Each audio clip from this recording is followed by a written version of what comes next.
Hey, what's up everybody, Lydia here, and in today's video I'm going to de-influence you from 5 makeup products that you really don't need in your makeup collection. So today is going to be a very quick and easy video all about these products that you really don't need and embracing this de-influencing movement, which I personally really like. Because the truth of the matter is that no matter how we want to spend less and consume less, and we go through these rounds of no buy, low buy, etc., because of the constant exposure with social media and advertising that we have, it's not so easy not to accumulate things that in the end are really not worth our money. And even if I do a lot of reviews, it doesn't really mean that you have to just rush out and buy them. So without further ado, let's jump into the products that you should really miss. First off, I want to de-influence you from the Charlotte Tilbury eyeshadow palettes. Now the packaging is really pretty. The colors inside also look pretty, but are they really worth it? To be honest, as you can see, I've had these for a while now and I've only used this once or twice. First off, the images on the website, nothing like the true thing. This looked like a lilac color. It is not. Absolutely not a lilac color. Is it a pretty duochrome color? Yes, but this is exactly what MAC Club eyeshadow used to be, and I already have that. So really, you don't need that. Secondly, there's never enough in a Charlotte Tilbury quad to actually have a full makeup look only with eyeshadows. Never. Most of the palettes are just shimmery shades. They are way too shimmery. The quality of the eyeshadows is nothing to spend 40 or 60 euros on. Nowhere near the quality of Natasha Denona, nowhere near the quality of Pat McGrath, and nothing that you cannot find for around 15 euros, to be honest. I know the packaging is really pretty, but I am kind of disappointed also in the packaging itself because hear this. It's cheap plastic. Cheap plastic. It just has a very nice coating and a very nice design, but this is cheap plastic. The second product I want to de-influence you from is the Rare Beauty Positive Light Tinted Moisturizer. Packaging, very pretty. Formula, crap.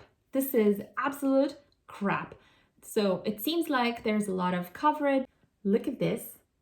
It is so thick coverage, especially for a tinted moisturizer. However, it just looks horrifying on my skin. So this is only good for you if you have already perfect skin that just needs a little bit of coverage because you have some redness. But if you have texture, forget it.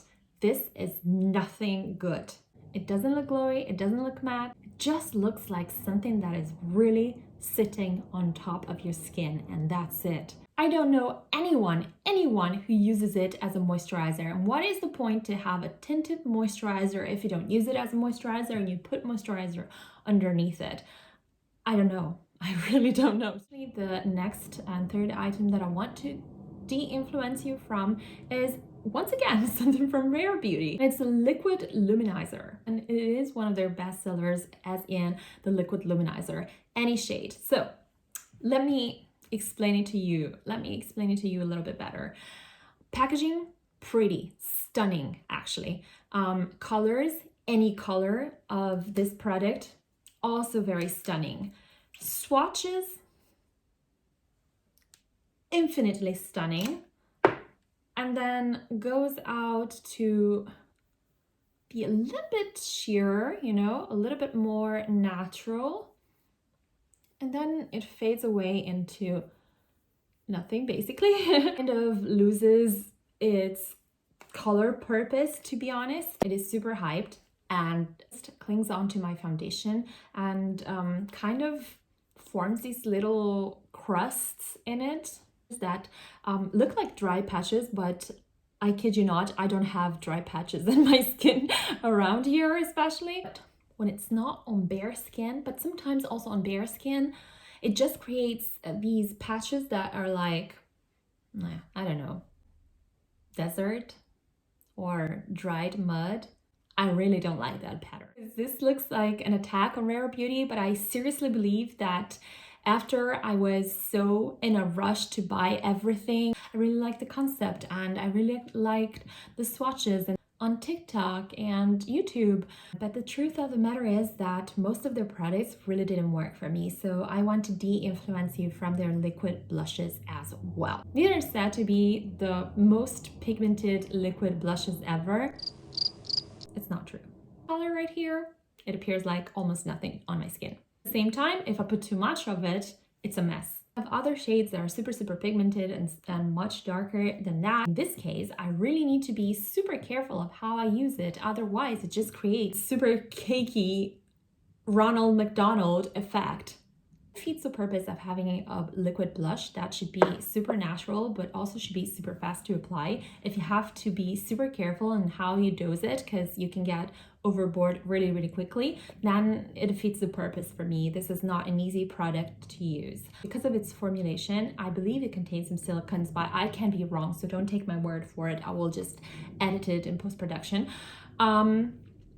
It just gets on my pores a little bit, and it has the same effect right here on some of my textures, and on some of my textures it has the same effect that the liquid luminizer has, and that's not a pretty look and not what I would expect from this product being so expensive. I know I'm getting super hyped here, but I really wanted to make this video for a while. But yeah, last on my list of things to de-influence you with are the Givenchy lipsticks, in particular the sheer velvet lipsticks. I've seen this lipstick from Andrea Ali. She never really followed up about the formula. All these first impressions videos that show you only the fancy side of things, the fancy packaging, the fancy color, and tell you nothing about the formula and how it performs on the long run, are just there to make you buy things. And in this case, useless things. I have never seen a worst formula in a lipstick ever.